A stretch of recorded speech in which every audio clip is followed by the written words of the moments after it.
हमारे बीच principal sir आ चुके हैं।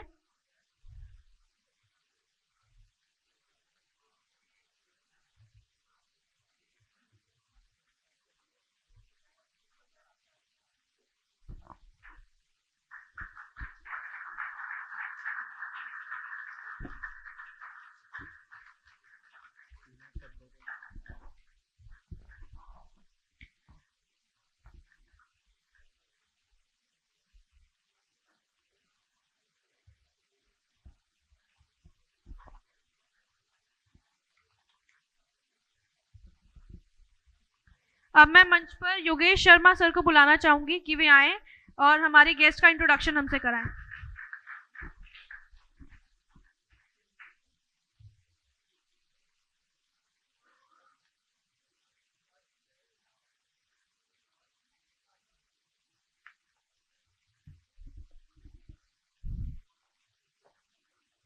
हम सभी का सौभाग्य है कि हमारे समक्ष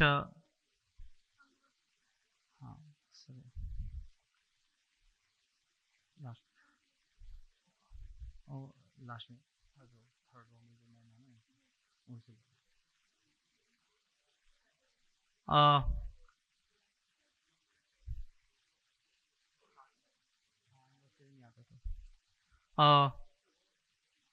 हम सभी का सौभाग्य है कि हमारे समक्ष श्रीमान रवि अय्यर महोदय उपस्थित हैं।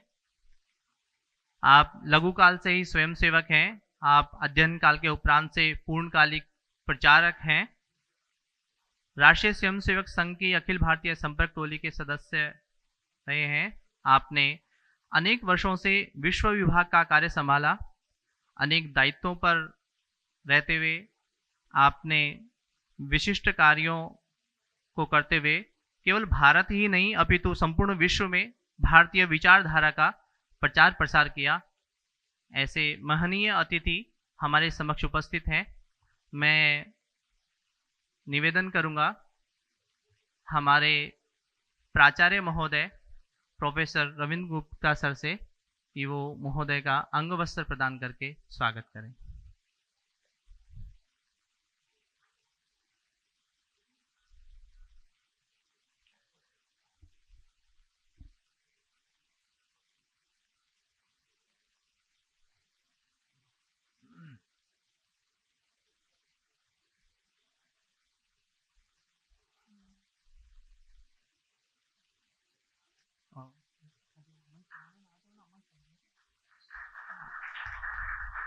हाँ, साथ में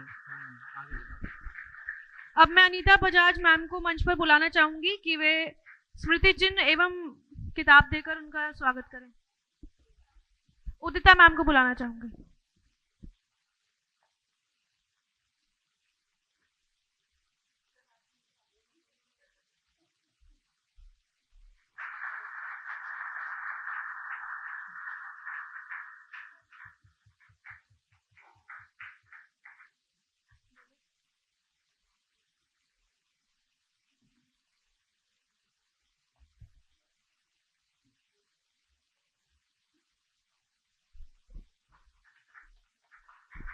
अब मैं प्रिंसिपल सर से अनुरोध करूंगी कि वे पांडव प्रभु जी को स्मृति चिन्ह देकर उनका स्वागत करें।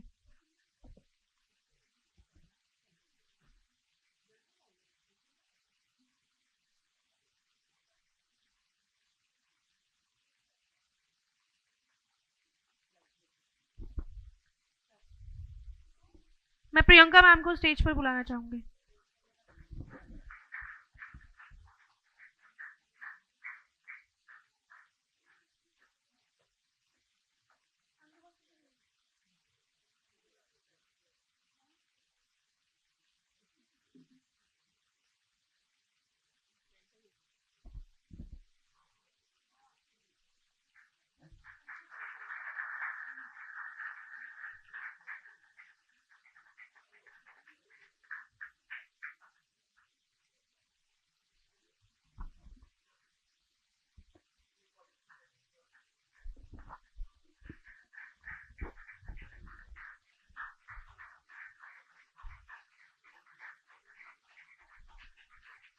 अब मैं प्रिंसिपल सर से अनुरोध करूंगी कि वे विपिन जी को अंग वस्त्र देकर उनका सम्मान करें।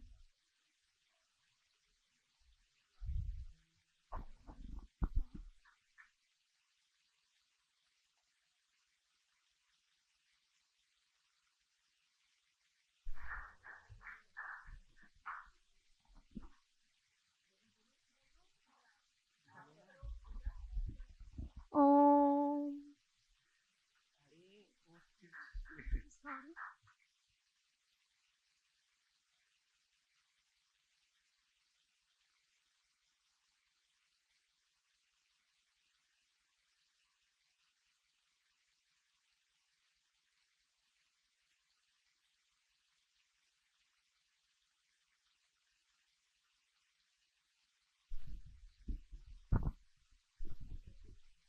शब्दों को लिखना सिखाया, खुद को खुद से मिलवाया। शब्दों को लिखना सिखाया, खुद को खुद से मिलवाया। पूछे कौन है वो, हमने गुरुओं को भी माता पिता बताया।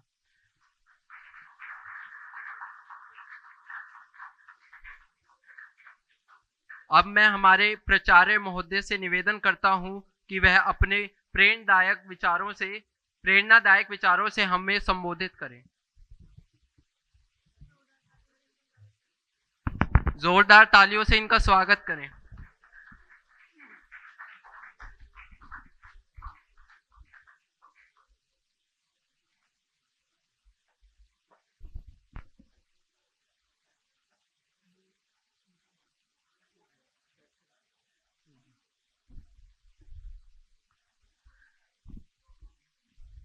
मैं बिल्कुल भी अधिक नहीं बोलूंगा, क्योंकि हम सभी माननीय श्री रवि कुमार जी को सुनने आए हैं। और यह बात मैं इसलिए भी कह रहा हूं कि अभी एक और कार्यक्रम था दिल्ली यूनिवर्सिटी में, जिसमें मैं भी वहां पर उपस्थित था ऑडियंस के रूप में।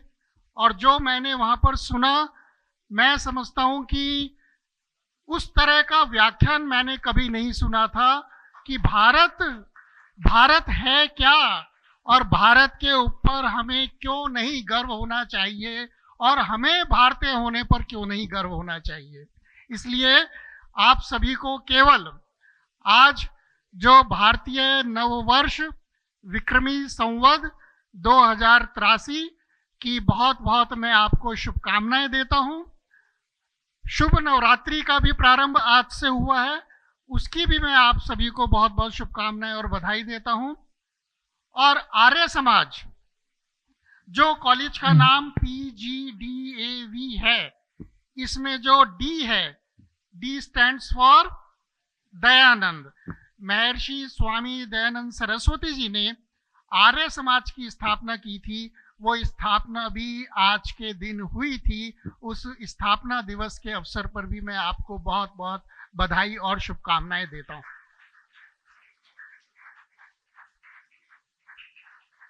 मैंने कहा कि भारत क्या है और भारतीय होने के क्या अर्थ हैं। केवल एक एग्जाम्पल दूंगा जो आपने ही श्रीमान रवि कुमार जी ने वहां पर बताया, जो हमें मालूम नहीं होता। हमें लगता है कि सभी कुछ शायद बाहर के लोग ही बना रहे हैं, बाहर के लोग ही इन्वेंशन करते हैं, और क्योंकि उनके बारे में कोई चर्चा नहीं होती तो हमें लगता है कि हमें तो कुछ आता जाता नहीं है।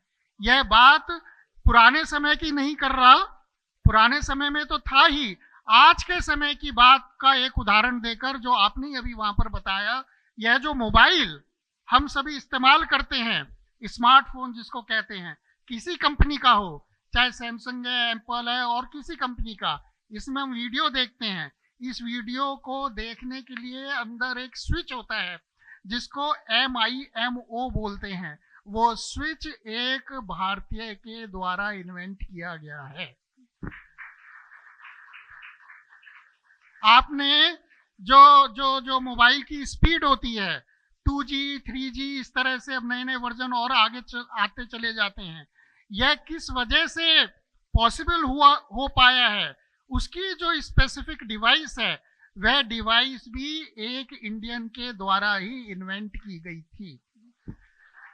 लेकिन हम जब इसको मोबाइल को इस्तेमाल करते हैं तो कभी हम ये नहीं जानते कि उसके पीछे बनाने वाले जो मुख्य जो हीरो हैं वो कौन है? वो अपने ही देश के लोग हैं। इस प्रकार की इंटेलेक्ट, इस प्रकार का मेधा हमारे देश के लोगों का है। हम सभी ये बातें भारत को जाने इस विषय पर उनके मुख से सुनेंगे। मैं उनका व्यक्तिगत रूप से और पूरे कॉलेज परिवार की ओर से हार्दिक अभिनंदन, हार्दिक स्वागत करता हूं। हमारे बीच में इस्कॉन से पांडव प्रभु जी उपस्थित हैं। आपने उनको सुना है, अभी मैंने मिस किया, रिकॉर्डिंग में जरूर आपकी बातें मैं सुनूंगा। तो आप भी हमारे बीच में उपस्थित हैं। इस्कॉन के साथ कॉलेज ने एक फॉर्मल MOU भी किया हुआ है और समय समय पर श्रीमद् भगवत गीता के ऊपर व्याख्यान इस्कॉन के द्वारा आयोजित होते रहते हैं, जिसमें आप सभी विद्यार्थी भी बहुत बढ़ चढ़कर उसमें भाग लेते हैं। हमने उस पर पूरी एक सीरीज भी प्रारंभ की थी, एक एक चैप्टर पर एक एक लेक्चर इस प्रकार से। तो आगे भी इसी प्रकार आप इसमें अपनी रुचि बनाए रखिएगा और समय समय पर श्रीमद् भगवत गीता का फ्री डिस्ट्रीब्यूशन भी आपके माध्यम से कॉलेज में होता है। मैं आपका भी बहुत हार्दिक अभिनंदन और स्वागत करता हूं।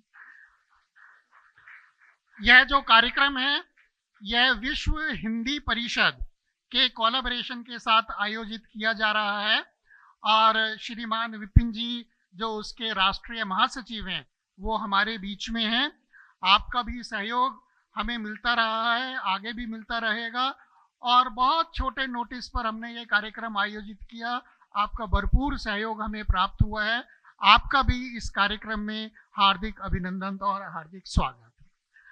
अब आप सभी हमारे जो वक्ता हैं, मुझे तो दोबारा इंतजार है क्योंकि अभी मैं सुनकर आया हूं, लेकिन लगता है कि भूख अभी खत्म नहीं हुई। आप सुनेंगे तो आपको भी यही एहसास होगा। आप सभी को पुनः नव वर्ष की बहुत बहुत शुभकामनाएं, बहुत बहुत बधाई, बहुत बहुत धन्यवाद।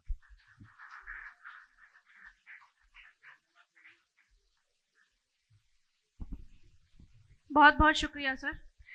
चरैवती चरैवती यही है मंत्र है अपना, नहीं रुकना नहीं थकना, सतत चलना सतत चलना, यही तो मंत्र है अपना, शुभंकर मंत्र है अपना।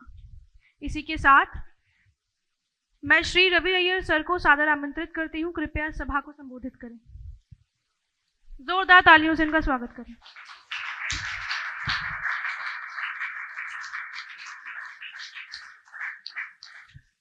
अच्छा है आपने पहले से ताली बजाई, बाद में कोई बजाएगा नहीं ना, सुनने के बाद उनको समझ में आ जाएगा।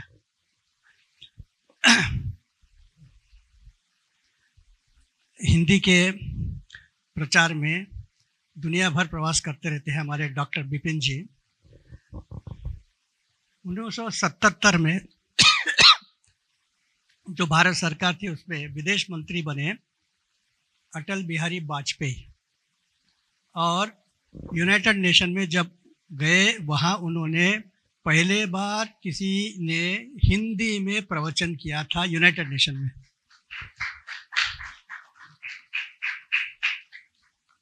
और वहाँ बैठे हुए हजारों लोग, नया टेक्नोलॉजी है, अपने अपने भाषा में सुन रहे थे और तालियां बजा रहे थे। हमारे बीच में स्वामी जी है।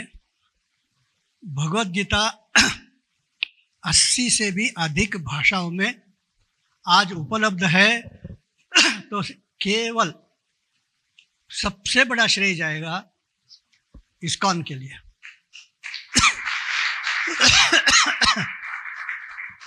अरबी भाषा में भी इनके पुस्तक है।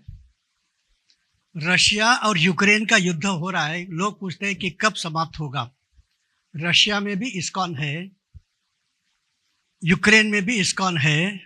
थोड़े समय की बात है, रशिया में इस्कॉन का एक व्यक्ति राष्ट्रपति बनेगा और यूक्रेन में इस्कॉन का एक व्यक्ति राष्ट्रपति बनेगा, तब शांति आएगी, वरना कभी नहीं आएगी।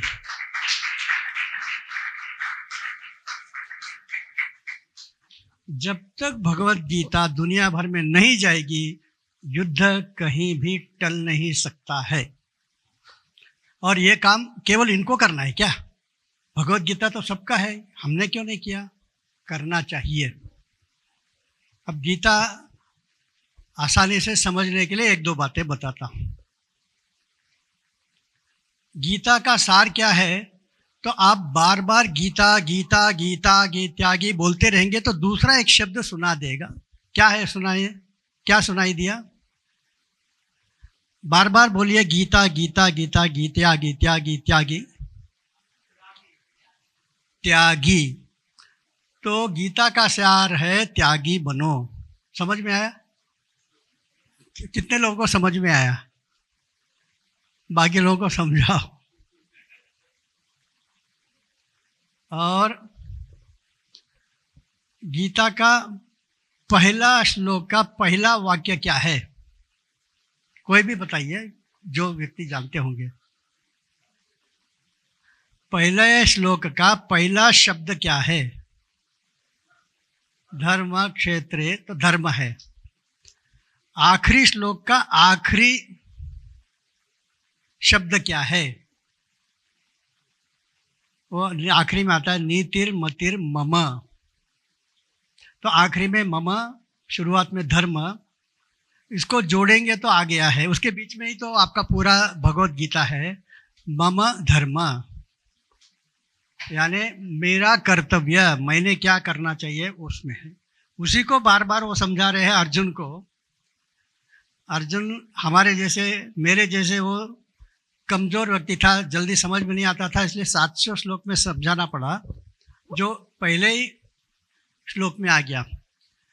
अगर पहले श्लोक का 4 शब्द ले लेंगे, धर्म क्षेत्रे कुरुक्षेत्रे, उसको थोड़ा ऐसे वैसे कर दो तो आएगा क्षेत्रे क्षेत्रे धर्मम कुरु। क्षेत्रे क्षेत्रे यानी जहां भी तुम हो, क्षेत्र यानी आप जहां रहते हो वो हो, क्षेत्रे क्षेत्रे यानी जहां जहां भी तुम जाते हो, धर्मम कुरु, कुरु यानी करो, धर्म के पथ पर चलो। यही हमारे वेद में भी किया कहा है, सत्यम वद धर्मम चर। तो ये भगवत गीता का हुआ। अब इन्होंने कुछ बातें बताई, वो भी बता देता हूँ, फिर बाद में कुछ बातें। ये है मोबाइल।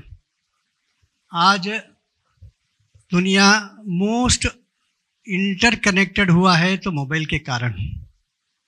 तो मोबाइल लेते ही हम कहते हैं सैमसंग का नाम याद आता है, वो साउथ कोरिया का है। एप्पल का नाम आता है, वो अमेरिका का है। चाइनीज ने भी रियलमी, वीवो, जियो वगैरह बनाया, जियोमी, तो ये सब चाइनीज का है। एरिक्सन होगा तो वो नॉर्वे का है। लेकिन जब भारत का है, जब इतने सारे कंपनियां मोबाइल बनाती है, जापान भी अपने मोबाइल बनाती है, तो कोई भी मोबाइल 90% नहीं हो सकता है। एक कंपनी का 20%, दूसरे का 30%, और एक ऐसे 10 कंपनियां होने के कारण किसी का भी 30% नहीं है। लेकिन इन सारे मोबाइल के अंदर एक पेंटियम चिप है। पेंटियम चिप के बिना आप नहीं खरीदोगे। पेंटियम यानी पावर ऑफ 5। और वो पेंटियम चिप बनाने वाले का नाम है विनोद धाम। जरा उनके लिए ताली तो बजाइए।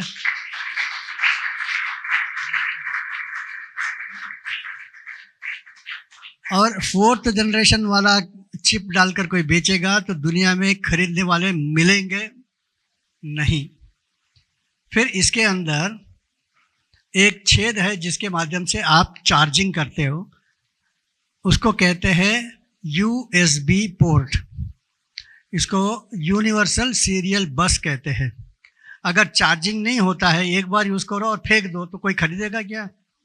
कौन बार बार खरीद के फेंकेगा? तो चार्जिंग चाहिए। और इसके अंदर जो डेटा है वो निकालने के लिए भी वो उपयोग होता है, वायर कनेक्टेड।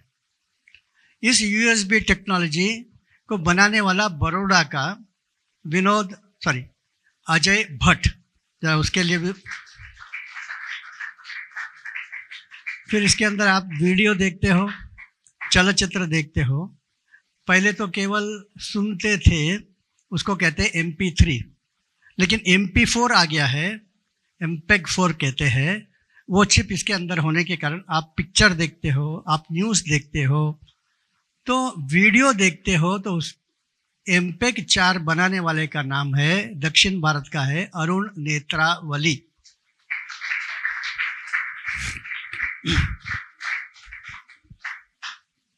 फिर इसके अंदर उन्होंने जैसे बताया एक स्विच है जिसको कहते हैं MIMO, multiple input multiple output. अगर वो स्विच नहीं होता तो आपका बफिंग में 2G के बाद 3G नहीं आ सकता था। लेकिन multiple input and multiple output, minimum input and maximum output, वो स्विच के कारण हुआ है। तो आज आपके पास 5G आ गया है, आने वाले दिनों में 6G आएगा, शायद 7G भी आएगा। तो दूसरा एक कारण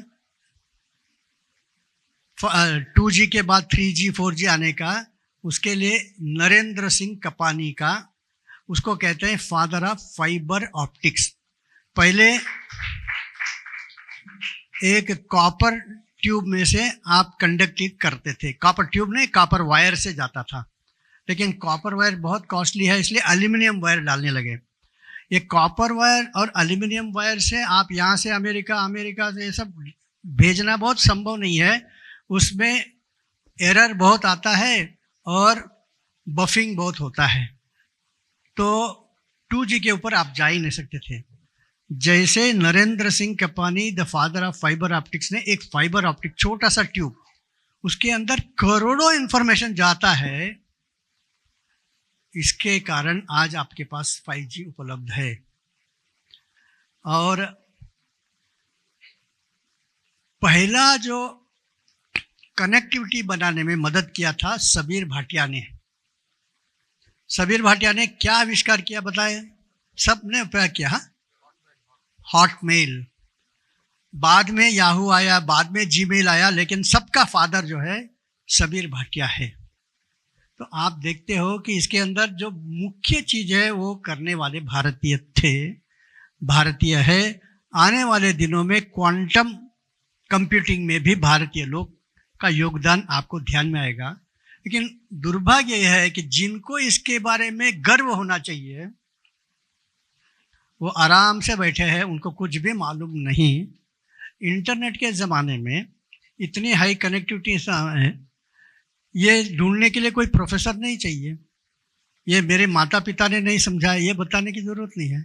हर चीज़ इंटरनेट में उपलब्ध है। तो और चैट GPT के कारण और जेमिनी AI के कारण जैसे आप प्रश्न पूछेंगे वैसे आपको इन्फॉर्मेशन मिल जाता है। भारत को विश्वगुरु बनाना है, भारत को तेज बनाना है, तो उसमें आप लोगों का योगदान चाहिए। 3 चीज़ें याद रखिए, आप जहाँ भी हो वहाँ से आपको आगे बढ़ने में सबसे ज़्यादा मदद ये 3 या 4 चीज़ों से होने वाला है। एक है किस प्रकार के पुस्तक आप पढ़ते हो। ज़्यादा से ज़्यादा पुस्तक पढ़ना चाहिए। आपके किसी एक विषय को लेकर आपने बहुत गहरा अभ्यास करना चाहिए। आजकल फ्रीली डाउनलोडेबल बुक्स मिलते हैं गूगल में, तो पढ़ना चाहिए इसका। दूसरा, यूट्यूब से भी आप बहुत कुछ सीख सकते हो।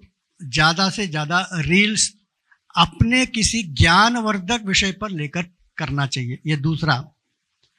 तीसरा जो है, अच्छे मित्रों के संगत में रहकर इन विषयों के बारे में चर्चा करनी चाहिए। हमसे ज़्यादा जानकार रखने वाले के साथ आपने रहना चाहिए और सीखना चाहिए। सही प्रश्न पूछने वाले को गूगल अच्छी तरह से उत्तर देगा। रवि कुमार से भी अच्छा उत्तर गूगल देता है। तो अगर सप्ताह में 1 घंटा आप गूगल में जाकर मैं एयर स्पेस के बारे में अभ्यास करूंगा, मैं सैटेलाइट के बारे में अभ्यास करूंगा, भारत को महान साइंटिस्ट कौन कौन होकर गए, भारत के किन किन लोगों को नोबेल प्राइज मिलना चाहिए था, नहीं मिला, इसके ऊपर मैं अभ्यास करूंगा। ऐसा कोई एक भारत के विषय को लेकर आप सप्ताह में 1 घंटा देंगे और गूगल में बैठकर अभ्यास करेंगे, 10 महीने के अंदर एक नया आदमी आपके अंदर तैयार हो जाएगा। बड़े बड़े यूनिवर्सिटी के vice chancellor, dean of the faculty से भी ज़्यादा आपके पास ज्ञान उपलब्ध होगा। आप में से कितने लोग भारत माता की सेवा के लिए 1 घंटा इंटरनेट में देंगे?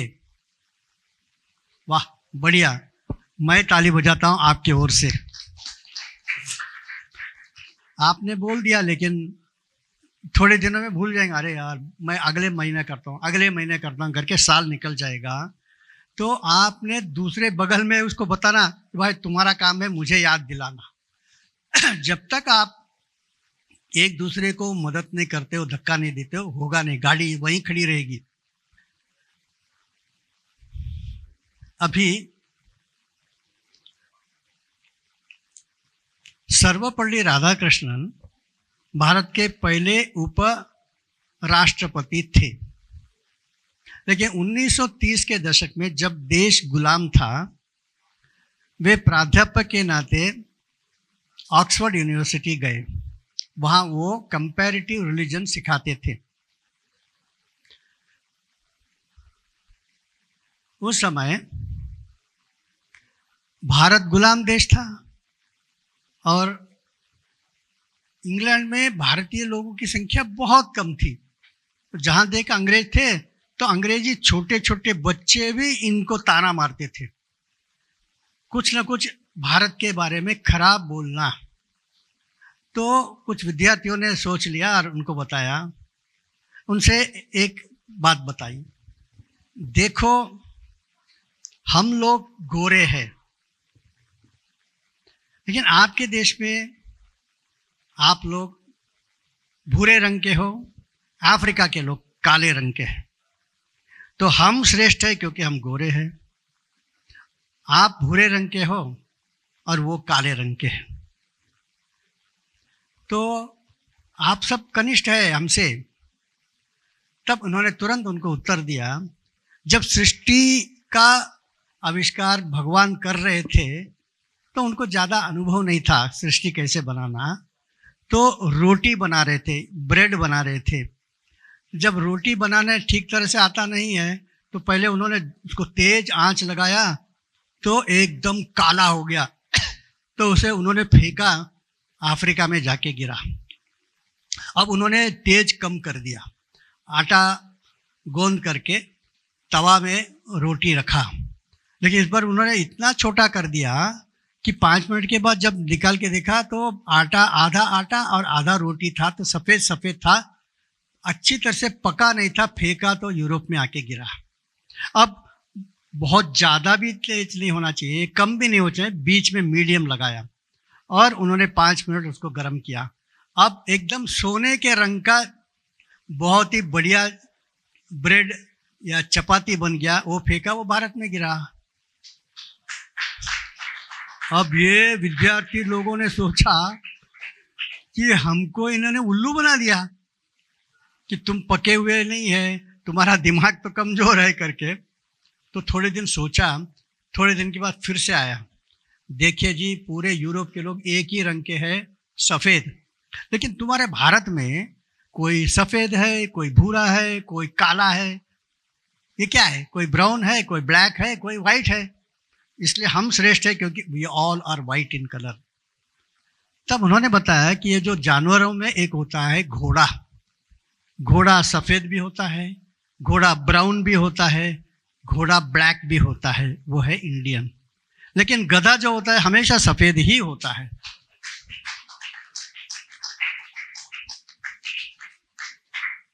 आपको सामने वाले जो बोलता है उसके अनुसार उत्तर देना आना चाहिए, वरना तुम पाकिस्तान के सामने हार जाओगे।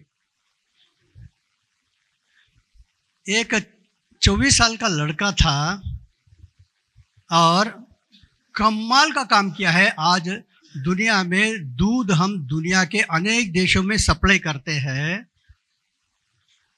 व्हाइट रेवोल्यूशन आने के पीछे जॉर्ज वर्गीस का बहुत बड़ा योगदान रहा है। अमूल आइसक्रीम हम खाते हैं, आप अमूल आइसक्रीम ऑस्ट्रेलिया में भी मिलता है, वहाँ भी बिकता है, जॉर्ज वर्गीस के कारण। तो डेस्मंड हिलरी नाम का एक व्यक्ति, एडमंड हिलरी नाम का एक व्यक्ति एवरेस्ट के ऊपर शेरपा तेनसिंग दोनों मिलकर एवरेस्ट पे चढ़े और फिर वहाँ से नीचे उतर के आने के बाद भारत सरकार, उस समय पंडित नेहरू जी ने एक भव्य सत्कार में इनको भी बुलाया था, 24 साल के लड़के जॉर्ज। तो इन्होंने हिलरी से, उनके पास एवरेस्ट का उन्होंने फोटो बना लिया था वर्गीस कुरियन ने, और इनके पास गया और बताया कि आपका सिग्नेचर इसमें दीजिए। तो हिलरी जो इतना बड़ा, एडमंड हिलरी इतना बड़ा जो एवरेस्ट है, तो ऊपर लिखने के लिए कोशिश किया। उन्होंने बोला नहीं, आप नीचे लिखिए। नीचे क्यों? क्योंकि शेरपा तेनसिंग ऊपर लिखेगा।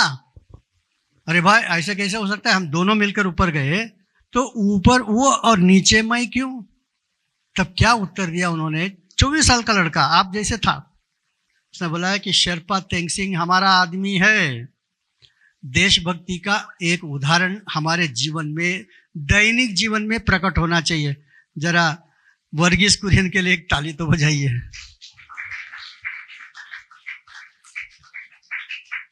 भारत के इसरो ने क्या क्या कमाल नहीं किया, हमारे DRDO ने क्या नहीं कमाल किया। मैं अभी बताने वाला हूं कुछ बातें जो उन्होंने किया है। आपने ऑपरेशन सिंदूर देखा होगा, 23 मिनट के अंदर पाकिस्तान के सारे जो अण्व वस्त्र रखने वाले सारे अड्डे जो है सबको खत्म कर दिया, उनके शस्त्र जहां रखे हैं। और वहाँ जो बैठे हुए चाइनीज़, वहाँ जो बैठे हुए अमेरिकन, सारे साइंटिस्ट मारे गए। इसलिए तो ट्रम्प कहता है कि युद्ध रोको रोको रोको, क्योंकि उसके लोग बैठे हैं उधर अंदर। तो ये हुआ था उस समय। तो उस समय दुनिया के समझ में कुछ बातें आई। दुनिया में केवल 8 देश है जिनके पास 5000 किलोमीटर दूर जाकर शत्रु को मार सकता है, इतनी ताकत है। इसको कहते हैं इंटरकॉन्टिनेंटल बैलिस्टिक मिसाइल।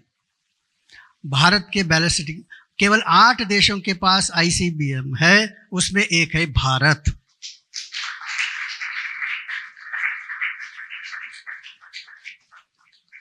दूसरा, युद्ध के लिए चाहिए fighter plane. Modern fighter plane का डिजाइन बहुत कठिन है, उसका इंजन बनाना बहुत कठिन है, मैन्युफैक्चर करना बहुत कठिन है। केवल 6 देशों के पास मॉडर्न फाइटर प्लेन बनाने की ताकत है, उसमें से एक भारत है। भारत का फाइटर प्लेन का नाम है तेजस। इसको कहते हैं LCA, लाइट कॉम्बैट एयरक्राफ्ट। दुनिया में सबसे कम वजन वाला एयरक्राफ्ट भारत का है, क्योंकि उसके अंदर एक नई चीज हमने डाला है जो दुनिया के पास नहीं है, उसका नाम है कार्बन। कार्बन, ये धातु कार्बन, कार्बन धातु नहीं है, एलॉय है, मिश्रण धातु। एलॉय का आविष्कार करने वाला आगे चलकर भारत के राष्ट्रपति बने थे। कौन है वो? डॉक्टर अब्दुल कलाम। उनकी देन है ये कार्बन। कार्बन जिसके कारण हमारा फाइटर प्लेन दूर दूर तक जा सकता है कम पेट्रोल में। इसलिए सारे दुनिया के लोग हमारे अग्नि 5 उससे डरे हुए हैं, LCA तेजस से डरते हैं। अमेरिका के पास भी ये नहीं है, चाइना के पास नहीं है। केवल 5 देशों के पास पनडुब्बी यानी सबमरीन, और सबमरीन भी न्यूक्लियर पावर से चलने वाला सबमरीन, और वहाँ से शत्रु को मार सकता है बैलिस्टिक मिसाइल से। केवल 5 देशों के पास है, उसमें से भारत एक है।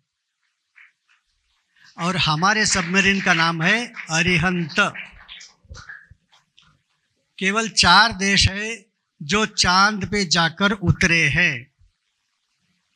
हमारा चंद्रयान 3 चांद पे जाके उतरा था। दुनिया में कोई भी नहीं गया ऐसे जगह पर गया। चांद हमेशा पृथ्वी के इर्द गिर्द घूमते समय हम चांद का एक साइड देख सकते हैं। पृथ्वी से केवल ये दिखता है, ये दिखता नहीं है। लेकिन हमने जो भेजा वो पीछे के साइड में जाके भेजा और वहां से मट्टी लेकर आकर दुनिया भर के लैबोरेटरी को हमने सप्लाई किया। ये भारत के वैज्ञानिकों की ताकत दिखता है। केवल 2 देशों के पास दुनिया में सबसे घातक जो बम है उसका नाम है ब्रह्मोस। सारे अमेरिका, चाइना, सब लोग डरे हुए हैं तो ब्रह्मोस। और 2 देश कौन है? रूस और भारत मिलकर बनाया ये ब्रह्मोस। ये दुनिया का सबसे घातक अस्त्र है। तो ऐसे, और भारत एकमेव देश है जो जिनके पास एटम बम है, एटम बम बनाने की क्षमता है, उनके साथ कोई भी युद्ध नहीं करता। 1950 से लेकर 1999 या 2000 तक भी रूस और अमेरिका, सोवियत यूनियन और अमेरिका केवल धमकी देते हैं लेकिन कभी युद्ध नहीं किया। इसका नाम है कोल्ड वॉर। क्यों? इसके पास भी एटम बम है, उसके पास भी एटम बम है, इसलिए हम रिस्क नहीं ले सकते। दुनिया के इतिहास में किसी एटम बम वाले देश को उड़ा दिया है तो केवल भारत ने पाकिस्तान को ऑपरेशन सिंदूर में उड़ा दिया है। The only country which fought against a nuclear power. एकमेव भारत है। एक रॉकेट में 104 सैटेलाइट उड़ा के दिखाया। अमेरिका सब बहुत छोटे 10 सैटेलाइट नहीं उड़ा सकते हैं। और जब हमने 104 उड़ाया तो अमेरिका हमारे पास लग गया कि हमारे 80 सैटेलाइट को भी आप उड़ा दीजिए, हमको बहुत फायदा होगा। दुनिया के 20 देशों का हमने रॉकेट उसमें उड़ाया था। ये हमारे साइंटिस्ट ने करके दिखाया। आजकल आप देख रहे हो कि युद्ध हो रहा है और हवा में ही उसको उड़ा देते हैं मिसाइल्स को, और उसके जो डेब्री से नीचे आके गिरता है। तो जहाँ नीचे गिरता है वहाँ भी नुकसान होता है। लेकिन डेब्रीज दुनिया के पास जो है वो 50 किलोमीटर आएगा, उसके बाद उसका उड़ाता है। भारत की क्षमता है 80 किलोमीटर है, उसको उड़ा सकता है। एक साथ आपने 1000 भेजा तो भी 1000 को उड़ा सकता है। और जितने ऊपर उनको खत्म कर दोगे, नीचे आते आते वो ठंडा हो जाएगा तो आग नहीं लगेगी। तो ये सब कचिंग एज टेक्नोलॉजी में भारत अमेरिका से, चाइना से, रूस से भी आगे है। इसके बारे में कोई भी समाचार पत्र वाला नहीं लिखेगा, क्यों? सब बहुत सारे लोग बिके हुए हैं, उनको तो दूसरे देशों का ही गुणगान गाना है। लेकिन आप लोग तो नहीं बिके हुए ना। आप क्यों नहीं लिखते हो? आपके पास फेसबुक है, आपके पास ट्विटर है, आपके पास क्या नहीं है? ये सब इंटरनेट में मिलता है, लिखना चाहिए। तो मैंने बताया कि भारत भी कई चीज़ों में दुनिया को आश्चर्य करने वाले चीज़ हमारे पास है। अब क्या क्या मैं बताऊं, मेरे समझ में नहीं आता है। अब एक है CEO, उसका क्या मतलब? जो बड़े बड़े कंपनियां हैं उसके आज जो चला रहे हैं उसको कहते हैं चीफ एग्जीक्यूटिव ऑफिसर। तो माइक्रोसॉफ्ट के CEO कौन है? सत्या नडेला। गूगल के CEO कौन है? सुंदर पिचाई। IBM के CEO कौन है? इंटरनेट में से आप निकाल कर मुझे बताइए।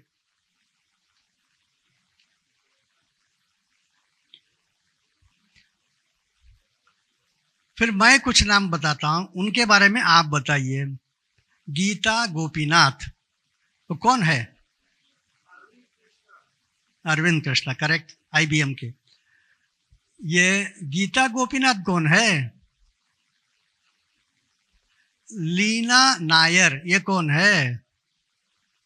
इंदिरा नूयी, ये कौन है? पेप्सिको की CEO थी इंदिरा नूयी, आजकल अमेजॉन की ट्रस्टी है। तो ऐसे दुनिया के बड़े बड़े कंपनियां हम ही चला रहे हैं। थोड़े दिन में हम खरीद भी लेंगे। और अलग अलग देशों में प्रधानमंत्री भी भारतीय है। इंग्लैंड में एक भारतीय प्रधानमंत्री बन गया, कौन था? आप लोग अभी मत बोलिए, आपका टर्न हो गया, अभी पीछे वाले ने बोलना चाहिए। आप चाहिए तो पीछे बैठकर वहां से बोलिए उनके मुंह से आना चाहिए। ऋषि सुनक। वैसे ही एक आदमी है डॉक्टर आनंद सत्यानंद, किस देश का राष्ट्रपति है?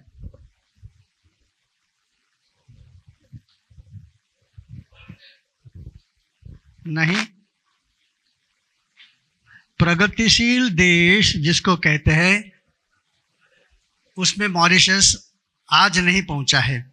मैं केवल प्रगतिशील देशों के लिस्ट बता रहा हूं। इंग्लैंड का ऋषि सुनक, इंग्लैंड की पर कैपिटा इनकम 12 से ज्यादा है। अब आनंद सत्यानंद कौन से देश के राष्ट्रपति है? हाँ, क्या नाम बताएं? फिर से बोलो बच्चे, कुछ बोला था? बिल्कुल सही है, जरा ताली तो बजाइए। न्यूजीलैंड में 1.1% ही भारतीय है, लेकिन अपनी योग्यता से वहां राष्ट्रपति बन गया है। फिर लक्ष्मण वराडकर एक कौन से देश का प्रधानमंत्री है? आयरलैंड। ताली बजाइए। अभी आप नहीं बोलेंगे।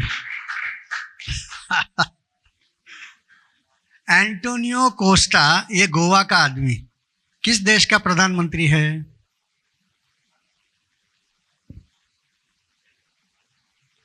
कमला हैरिस, ये तमिलनाडु की है। ये किस देश में राष्ट्रपति, उपराष्ट्रपति थी? अमेरिका। तो अमेरिका, इंग्लैंड, आयरलैंड में लक्ष्मण वराडकर, न्यूजीलैंड, सब प्रगतिशील देश है जिनका पर कैपिटा इनकम भारत से बहुत ज़्यादा है।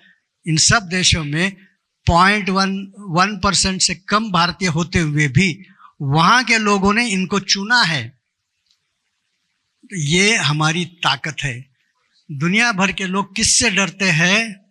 आप लोगों से डरते हैं। क्यों?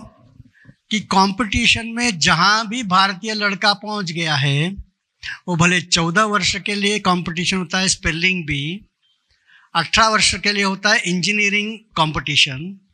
दुनिया में जितने भी कंपटीशन होते हैं पिछले 15 सालों से 1 नंबर, 2 नंबर, 3 नंबर, 4 नंबर केवल भारतीय बच्चे ही आ रहे हैं। तो इसलिए आप लोगों के लिए एक ताली। आजकल आईटी का ज़माना है। आपने देखा होगा कि एक देश है जो भारत से बहुत ईर्ष्या रखता है। किसी भी विषय में भारत अच्छा हॉकी खेलता है तो वो भी खेलते हैं, कभी कभी हमसे अच्छा भी खेलते हैं। भारत क्रिकेट खेलता है तो वो भी क्रिकेट खेलते हैं, कभी कभी भारत से अच्छा वो खेलते हैं। तो उन्होंने देखा कि भारत आईटी में बहुत मजबूत है, तो हम भी आईटी में भारत को मुकाबला करेंगे और हम आगे निकल जाएंगे। आज आईटी में वह देश भारत से आगे है। थोड़ा फर्क है। जब मैं आईटी कहता हूं भारत के संदर्भ में, आईटी का मतलब होता है इंफॉर्मेशन टेक्नोलॉजी, और वो दूसरा जो हमारा पड़ोसी देश है वहाँ आईटी का मतलब होता है इंटरनेशनल टेररिज्म।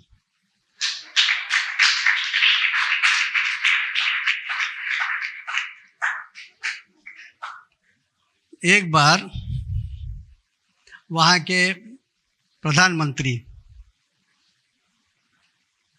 क्या फास्ट बॉलर था ना, क्या नाम, आजकल जेल में है, इमरान खान प्रधानमंत्री थे।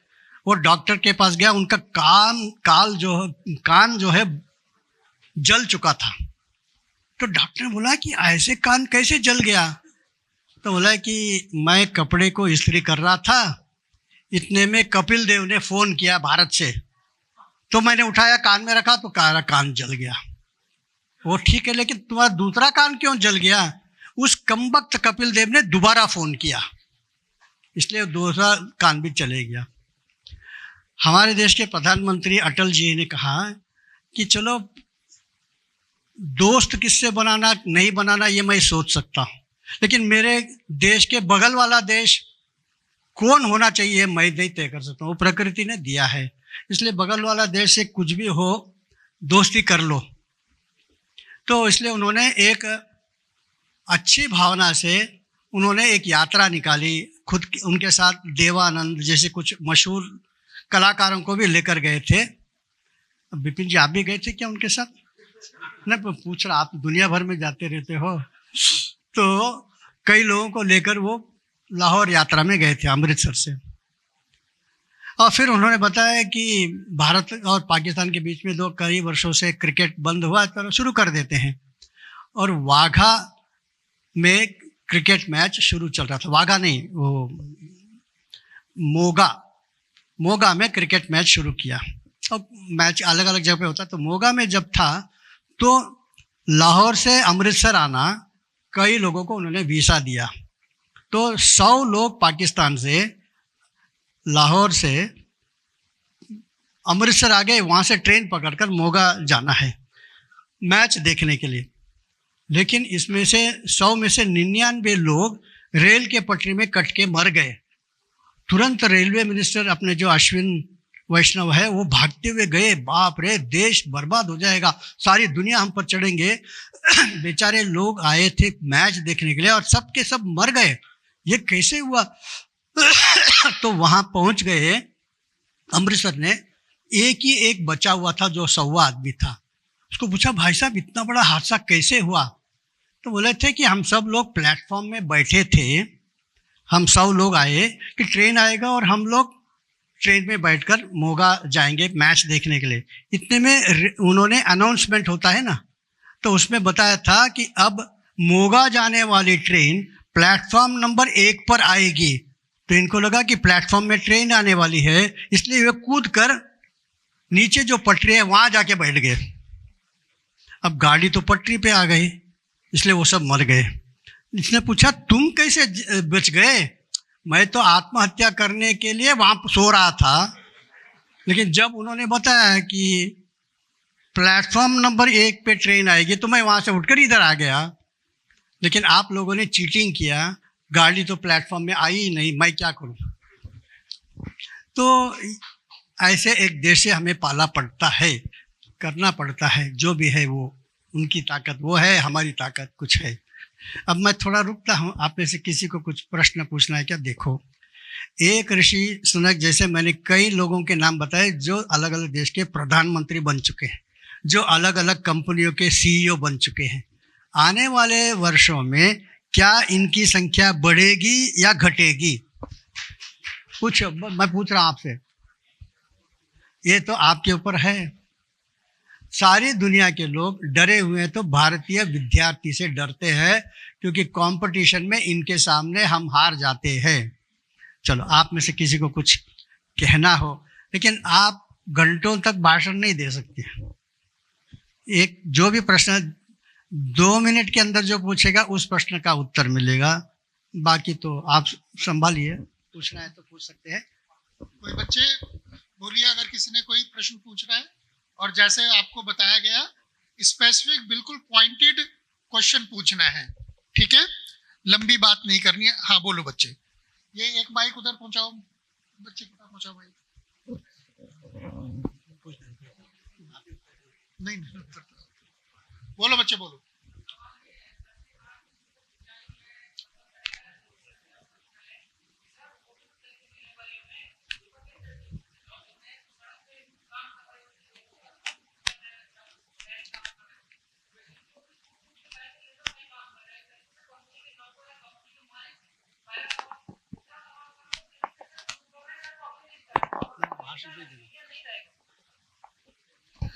बच्चे, अभी मैंने बोला ना, और सर ने भी बताया था, आपने कोई एक्सप्लेन नहीं करना, आप स्पेसिफिक प्रश्न पूछेगा, इसको क्वेश्चन बनाकर पूछो। सर सवाल यही है कि इससे हमारा क्या फायदा होगा?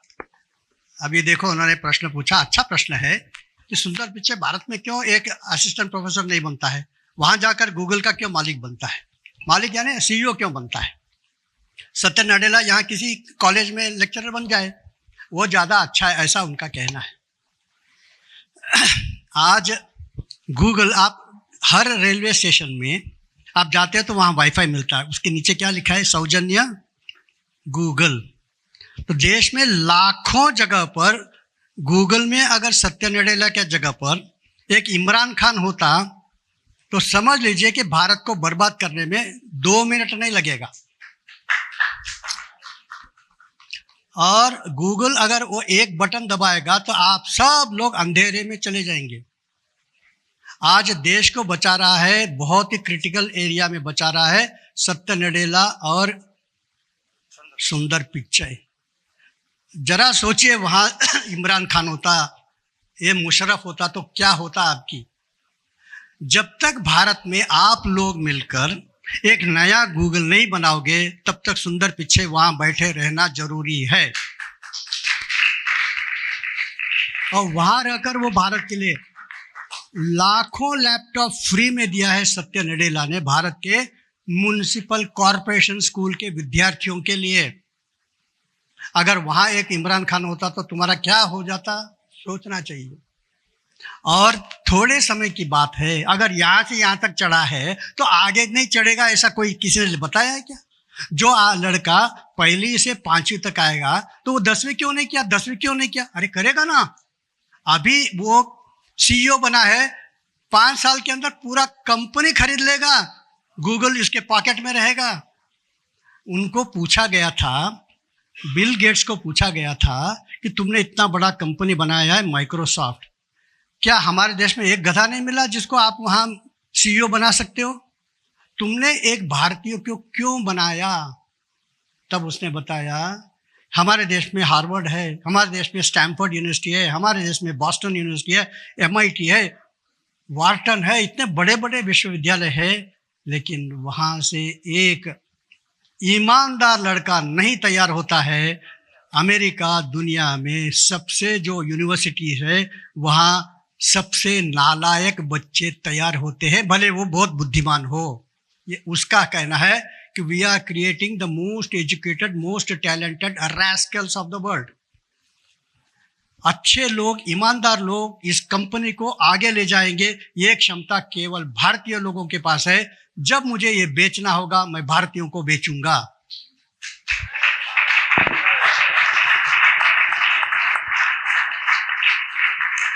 हमारे देश में टाटा है, विदेश के बड़े बड़े कंपनियों को खरीद लिया है। हमारे देश के नारायण मूर्ति है, बड़े बड़े कंपनियों को खरीद लिया है। वैसे हमारे देश के बिरला है, उन्होंने अलग अलग क्षेत्र में बड़े बड़े कंपनियों को खरीद लिया है। थोड़े ही समय की बात है, माइक्रोसॉफ्ट, गूगल और IBM, इसको भी हमारे लोग खरीदने वाले हैं। क्यों आप नहीं खरीदते हो? खरीद सकते हो। एक पॉजिटिव माइंडसेट होना जरूरी है। ये मीडिया देखना, अगर जिस समय भारत में खाना बहुत मिलता था तो हमारे ऋषि मुनियों ने, इनके जैसे लोगों ने कहा था कि एक समय का व्रत रखो, खाना मत खाओ। आज स्वामी जी कहते हैं कि इतना सारा टीवी मत देखो, सप्ताह में आज गुरुवार है, आज मैं टीवी नहीं देखूंगा, आज अमावस्या है, एकादशी है, मैं न्यूज़पेपर नहीं पढ़ूंगा। ऐसे करोगे तो मैं कैसे दावे के साथ कह सकता हूं कि आप बहुत बुद्धिमान बनोगे। ये टीवी और उसमें जो डिबेट होता है, इसके कारण आपकी भाषा भी वैसे बन जाती है। उससे बाहर निकलिए। Be creative yourself. Creative mind never criticises others, he creates a road for himself. तो आप बहुत कुछ कर सकते हो, वो टैलेंट है, इसलिए आप पॉजिटिव सोचिए। और किसी को कुछ पूछना है क्या?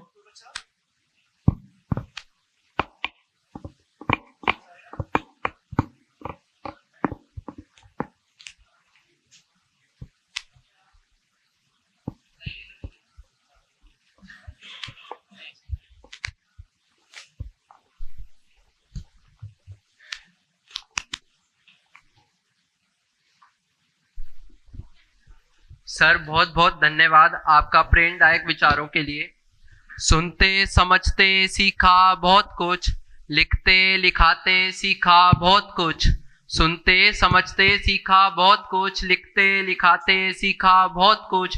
पूछो क्या सीखा है, पूछो क्या सीखा है, सीखा कि क्या करना है और अभी करना है बहुत कुछ।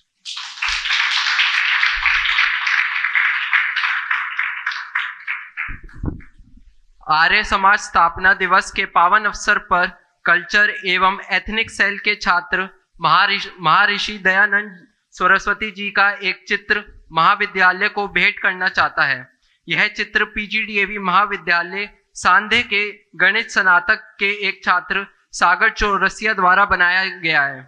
मैं सागर तथा कल्चर एवं एथनिक सेल को छात्र संयोजक से निवेदन करता हूं कि वह चित्र हमारे आदरणीय प्रोफेसर आर.के. गुप्ता सर को भेंट करें।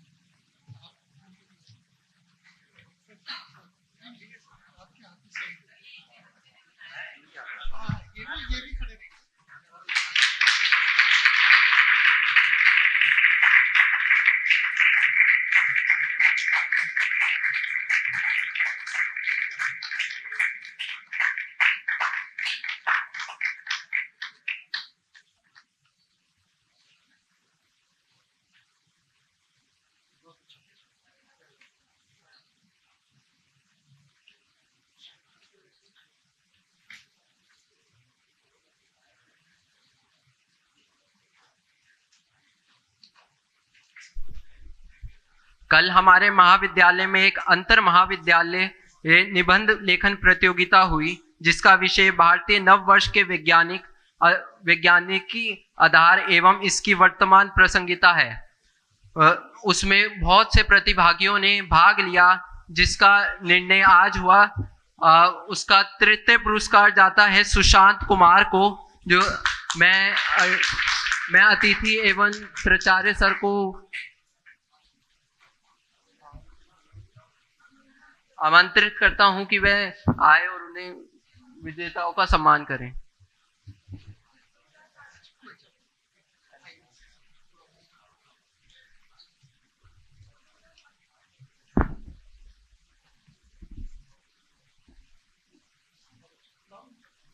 जोरदार तालियों से इनका उत्साह बढ़ाएं।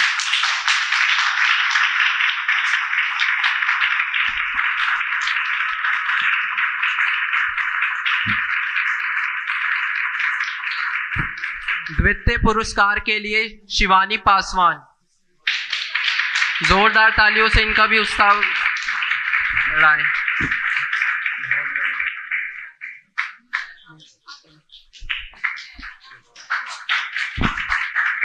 पहले स्थान पे निधि झा,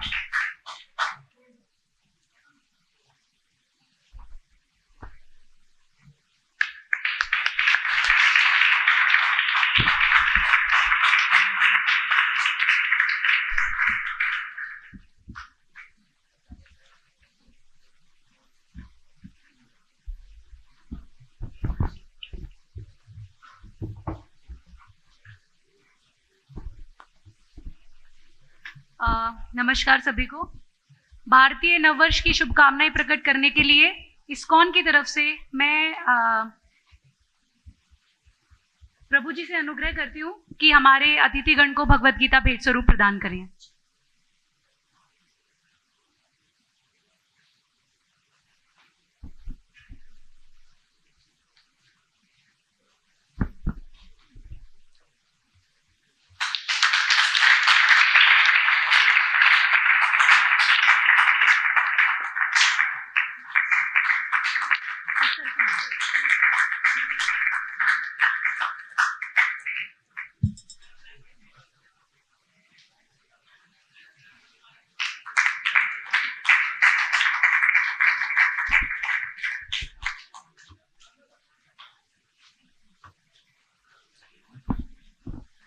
पीजीडीवी कॉलेज सांध्य के कल्चर एंड एथिक्स सेल एवं इस्कॉन ईस्ट ऑफ कैलाश के सहयोग से mind management through Shri Bhagavad Gita विषय पर 20 घंटे का ऑनलाइन एड ऑन कोर्स आयोजित किया गया। यह कोर्स 18 अक्टूबर 2025 से 14 नवंबर 2025 तक सफलतापूर्वक संचालित हुआ।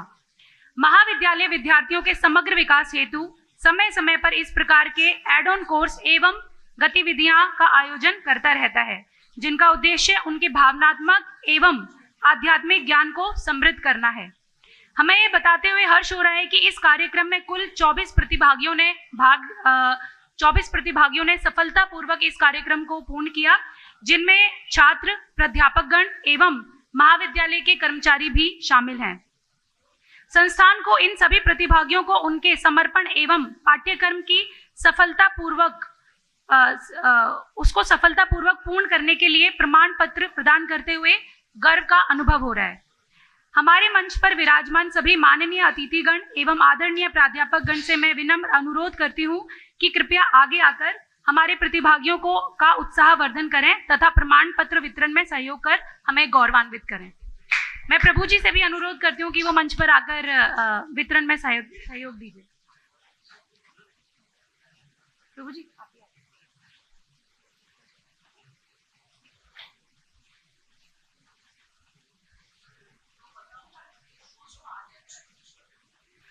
Ayush Garg,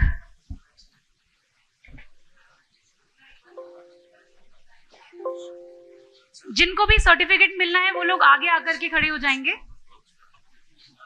This fast-paced development also means that the responsible nation contributes sustainably to the rise of a healthier, prosperous Indian society.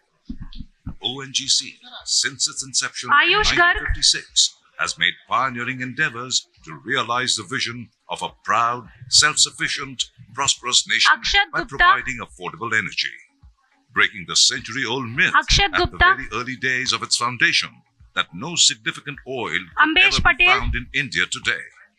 ONGC is successfully producing oil and gas from Mehsana, Cambe, Ankleshwar in Gujarat, Krishna Godavari and Kaveri basins in south to Assam and Tripura in east. Of course, from Mumbai High, the biggest discovery made in 1974, which brought India prominently on oil and gas map of the world, and later significant discoveries of Hira, Neelam and Ratna fields in western waters, and the Baseen field discovery in the western offshore, which remains thus far the largest gas field of India. Today we move further and deeper, adopting latest innovations of deep-sea technologies for breaking the challenges of depth, high temperature and high pressure, to bring to production from new gas discoveries of eastern offshore in Bay of Bengal and in Kutch offshore. Himanshu Rao. The latest gems in the series of discoveries include the Bengal Basin that was dedicated to the nation in December 2020. The field is slated to produce rich hydrocarbons, promising further developmental activities in the region. This is the 7th out of 8 discovered basins of India ONGC has put to production.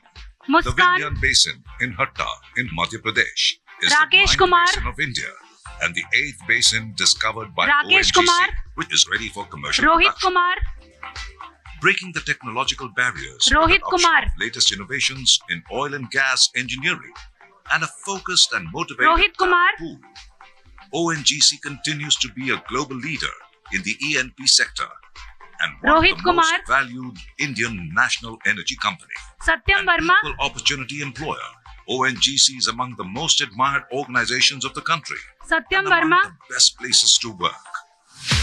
Shivam Sharma. In recognition of its role as a responsible corporate leader, Shivam ONGC's Sharma. social outreach initiatives have made positive, tangible Srishti difference Shukla. to the society it engages with, and its efforts are emulated Srishti and Shukla. quoted for inspiration widely. Aspiring to establish its presence in the entire hydrocarbon value chain, Sujal Jaiswal. ONGC has today created a niche for itself in not Ujjwal just Goyal. oil and gas, but refining, LNG, petrochemicals, and power. Vaibhav ONGC Kumar. Videsh Limited, the country's largest international oil and gas Vaibhav company, Kumar. having widespread global participation in oil and gas business, has been contributing significantly Vipin Verma. to the revenue growth of ONGC. आप सभी से अनुरोध है तालियों के साथ इनका स्वागत कीजिए। That fuel our journey to realize Vipin the Verma. vision of a prosperous India. Vishal.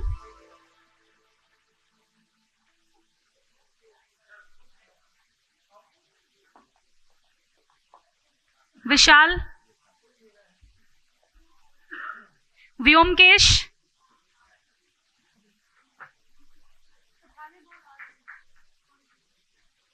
Byomkesh. Yash Verma. Yash Verma. Doctor Pawan Kumar.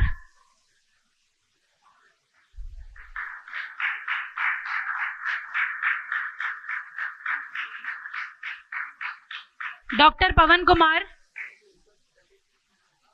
Mister Sumit सुहाग। India, one of the largest economies and among the biggest energy consumer nations. Its appetite for energy is growing at a pace with its strong growth trajectory. This fast-paced development also means that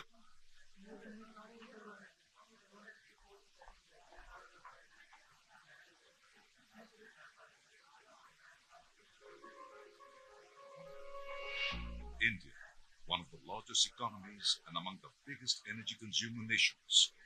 Its appetite for energy is growing at a pace with its strong growth trajectory. This fast-paced development also means that the responsible nation contributes sustainably to the rise of a healthier, prosperous Indian society. ONGC, since its inception in 1956, has made pioneering endeavors to realize the vision Tushar Pandey, of a proud, self-sufficient, prosperous nation by providing affordable energy, breaking the century-old myth at the very early days of its foundation that no significant oil could ever be found in India today. ONGC is successfully producing oil and gas from Mehsana, Kandy, and Ankleshwar in Gujarat, धन्यवाद। Godavari and Kaveri basins in south to Assam and Tripura in east. Of course, from Mumbai High, the biggest discovery made in 1974, which brought India prominently on oil and gas map of the world, and later significant discovery. आदरणीय मंचासीन गण, there is an important information, महत्वपूर्ण सूचना है। कार्यक्रम के बाद श्रीमद् भगवत गीता का निशुल्क कॉपी का वितरण किया जाएगा, साथ में आपको रिफ्रेशमेंट कूपन दिया जाएगा। तो बाहर उपस्थित जितने भी छात्र हैं जिनकी ड्यूटी है, आप उनसे अपना रिफ्रेशमेंट और फ्री भगवत गीता कलेक्ट कर सकते हैं। एक अनुरोध है कि अनुशासन का प्लीज आप लोग ध्यान रखिएगा, कोई जल्दबाजी मत कीजिएगा। सभी को भगवत गीता दी जाएगी, सभी को रिफ्रेशमेंट कूपन और रिफ्रेशमेंट मिलेगा। आदरणीय मंचासीन गणमान्य अतिथिगण, माननीय प्राचार्य महोदय, प्राध्यापकगण, प्रिय साथियों एवं उपस्थित सभी विद्यार्थियों, सबसे पहले मैं हृदय से आभार व्यक्त करना चाहूंगी श्री रविशंकर अय्यर जी का, जिन्होंने आओ भारत को जाने जैसे अत्यंत ज्ञानवर्धक और प्रेरणादायक विषय पर अपने विचार साझा कर हम सभी को भारत की समृद्ध संस्कृति, परंपरा और मूल्यों को समझने का एक नया दृष्टिकोण प्रदान किया। इसी क्रम में मैं विशेष रूप से कृतज्ञता ज्ञापित करती हूँ हिज ग्रेस पांडव प्रभु जी का, जिन्होंने नया वर्ष नई सोच विषय पर अपने आध्यात्मिक और प्रेरणास्पद उद्बोधन से हम सभी को जीवन में सकारात्मकता और आत्मचिंतन की दिशा में आगे बढ़ने की प्रेरणा दी। मैं हमारे माननीय प्राचार्य महोदय का विशेष आभार व्यक्त करना चाहती हूं, जिनके कुशल नेतृत्व, निरंतर प्रोत्साहन एवं दूरदर्शिता के बिना इस प्रकार के सफल एवं सार्थक आयोजन की कल्पना भी संभव नहीं थी। उनका मार्गदर्शन हम सभी के लिए सदैव प्रेरणा स्रोत रहा है। इसके साथ ही मैं डॉक्टर विपिन कुमार जी का भी हृदय से धन्यवाद करती हूं, जिनकी गरिमामयी उपस्थिति ने इस कार्यक्रम की शोभा को और अधिक बढ़ाया। अब मैं अपने सहकर्मियों की ओर बढ़ते हुए डॉक्टर योगेश शर्मा जी का विशेष धन्यवाद करना चाहूंगी, जिनके सतत समर्पण ने इस पूरे कार्यक्रम के सफल क्रियान्वयन में महत्वपूर्ण भूमिका निभाई।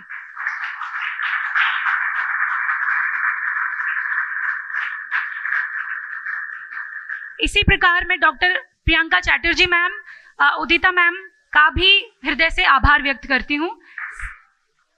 साथ ही मैं सभी अन्य प्राध्यापकगण एवं आयोजन से जुड़े सभी सदस्यों का भी धन्यवाद करती हूँ, जिनके सामूहिक प्रयासों से यह कार्यक्रम सफलतापूर्वक संपन्न हुआ। अंत में मैं विद्यार्थियों का भी आभार व्यक्त करती हूँ, जिनकी सक्रिय भागीदारी और उत्साह ने इस कार्यक्रम को जीवंत बना दिया। हमारे कल्चर एंड एथिक्स सेल और संस्कृत परिषद के जितने भी विद्यार्थी हैं जो सक्रिय रूप से जिन्होंने इस कार्यक्रम के संपूर्ण होने में योगदान दिया, उनके लिए मैं आभार व्यक्त करती हूँ। अंत में आप सभी के सहयोग, सहभागिता और उपस्थिति के लिए पुनः हृदय से आभार। धन्यवाद।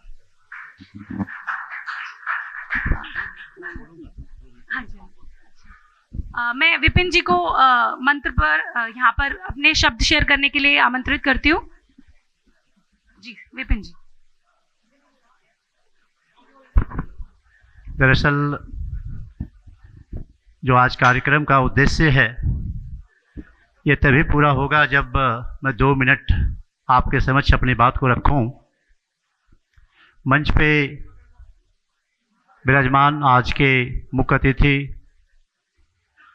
श्री रवि कुमार अय्यर जी, श्रद्धेय पांडव प्रभु जी, कार्यक्रम के अध्यक्ष प्राचार्य श्रीमान प्रोफेसर रविंद्र कुमार गुप्ता जी और सभागार में उपस्थित विश्व हिंदी परिषद के उपाध्यक्ष श्री डीपी मिश्र जी, विशेष समन्वयक डॉक्टर स्वर्णिम दीक्षित, विशेष समन्वयक प्रोफेसर सरवण और आईसीपीए के अध्यक्ष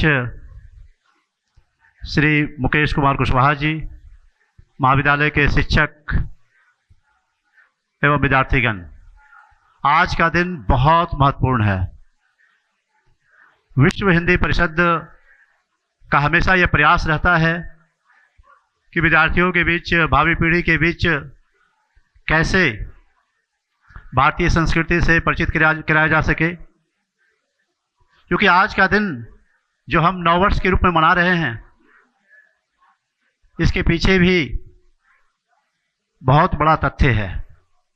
आज ही के दिन ब्रह्मा जी ने इस सृष्टि की रचना की थी। आज ही के दिन शक्ति स्वरूपा माँ दुर्गे का अवतरण हुआ है और आज ही के दिन काल की गणना आरंभ हुई है। तो आज का दिन बहुत महत्वपूर्ण है, हम सब लोगों के लिए एक बहुत महत्वपूर्ण क्षण है। एक उल्लास के रूप में, एक उत्सव के रूप में इसको हम मना रहे हैं, क्योंकि भारत आदिकाल से विश्व गुरु रहा है और विश्व गुरु होने के पीछे जो सबसे महत्वपूर्ण तथ्य रहा है वह है भारतीय ज्ञान परंपरा। और भारतीय ज्ञान परंपरा के बारे में हम जितना जानते हैं उतना ही ज़्यादा मन में आत्मविश्वास का संचार होता है। इसीलिए स्वामी विवेकानंद ने कहा है कि देश के 33 करोड़ देवी देवताओं पर भी आपका भरोसा हो जाए, लेकिन अपने आप पर भरोसा न हो तो आपका कभी भी भला नहीं हो सकता है, कभी भी आपका विकास नहीं हो सकता है। इसलिए आप अपने ज्ञान परंपरा को जानिए। भारत को जानना है तो भारतीय ज्ञान परंपरा को जानिए, भारतीय संस्कृति को जानिए, भारतीय ज्ञान विज्ञान को जानिए, भारतीय साहित्य को जानिए। और भारत को जानने के लिए श्रीमान रवि कुमार अय्यर जी ने बहुत वैज्ञानिक तरीके से आप सब लोगों के बीच रखा। उसके पहले मैं श्रद्धेय मंगल प्रभु जी को भी सुन रहा था, उन्होंने भी बहुत बढ़िया तरीके से बातों को रखा। तो जो विश्व हिंदी परिषद का उद्देश्य था, क्योंकि आज ही के दिन आर्य समाज की भी स्थापना हुई और विश्व हिंदी परिषद और पीजीडीएवी महाविद्यालय के ये संयुक्त तत्वाधान में जो ये कार्यक्रम आयोजित किया गया है, मैं देख रहा हूँ कि लाइव के माध्यम से विश्व के अलग अलग देशों से लोग जुड़े हुए हैं, इससे लाभान्वित हो रहे हैं, क्योंकि उन लोगों के लिए भी आज का दिन बहुत महत्वपूर्ण क्षण है। तो हम सब लोगों को एक संकल्प लेना है और मैं जब बोलूँगा तो आप सब लोग हाथ खड़ा करके आप ही दोहराएंगे। मुझे अपनी भारतीय संस्कृति पे गर्व है। मैं हिंदी भाषा एवं समस्त भारतीय भाषाओं से प्रेम करता हूँ। मुझे भारतीय संस्कृति पे गर्व है। मैं हिंदी एवं समस्त भारतीय भाषाओं पे गर्व करता हूँ। और इसी संकल्प को और ताकत देने के लिए मैं राष्ट्र कवि रामधारी सिंह दिनकर की पंक्तियों को दोहराना चाहूँगा, जिसमें उन्होंने कहा है, वह प्रदीप जो दिख रहा है, वह प्रदीप जो दिख रहा है झिलमिल दूर नहीं है, थक कर हार गए क्यों भाई मंजिल दूर नहीं है। हम सब लोगों को एक संकल्प के साथ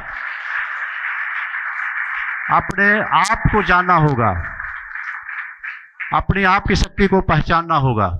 जब हम भारतीय संस्कृति के बारे में जानेंगे, भारतीय ज्ञान परंपरा के बारे में जानेंगे, तो अपने आप के बारे में ज़्यादा समझेंगे और इससे आपके मन में आत्मविश्वास का संचार होगा। तो निश्चित रूप से आज का जो कार्यक्रम है इसके लिए मैं महाविद्यालय के प्राचार्य श्रीमान R.K. गुप्ता जी को जितना धन्यवाद दूंगा वो कम होगा, क्योंकि विश्व हिंदी परिषद, कल तो हम लोगों ने बात किया और कहा कि विश्व हिंदी परिषद ये कार्यक्रम आपके महाविद्यालय में करना चाहती है, और ये काफ़ी हिंदी प्रेमी हैं। जब भी मेरी बात होती है तो हिंदी के बारे में बहुत बढ़िया सुझाव देते हैं। तो मैं तो पहले समझ रहा था कि आप हिंदी के शिक्षक हैं। जब बाद में बात हुई तो इन्होंने कहा कि नहीं, हिंदी से मुझे लगाव है, मैं अन्य विषय का शिक्षक हूँ, लेकिन हिंदी से जो प्यार है, जो प्रेम है, वो ये वाकई में काफ़ी काबिल तारीफ़ है। क्योंकि मैं अंतर्राष्ट्रीय स्तर पर अलग अलग मंच पे जाया करता हूँ और जहाँ भी जाता हूँ इस बात को जरूर कहता हूँ, और ये बात आज 9 वर्ष के अवसर पर मैं आपसे भी कहता हूँ कि अंतर्राष्ट्रीय स्तर पर जो भाषा जितनी मजबूत होगी वह देश उतना ही समृद्ध होगा, आर्थिक रूप से, राजनीतिक रूप से और सामाजिक रूप से। इसलिए आप अपनी भाषा पे गर्व करिए और हिंदी को ज़्यादा से ज़्यादा आप प्रचलन में लाइए। विश्व हिंदी परिषद अलग अलग देश में और भारत के अलग अलग राज्यों में विश्वविद्यालयों में कार्यक्रम करते रहती है।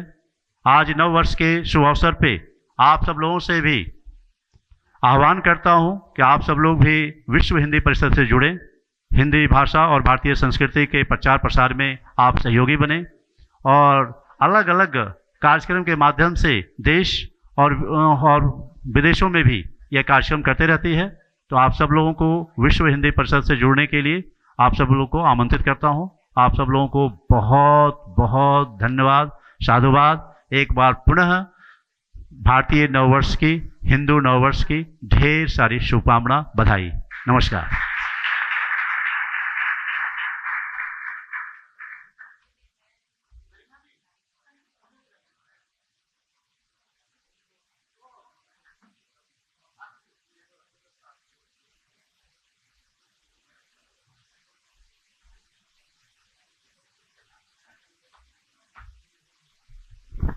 नमस्ते। मुझे माननीय रवि जी ने आप सबके बीच में बांग्लादेश में जो हो रहा है पिछले 80 साल से, जो उस विषय में मुझे आपके सामने उस विषय में रखने बोले हैं बातें, और मैं I'll try to put those words, what has been actually happening in Bangladesh for past 80 years. And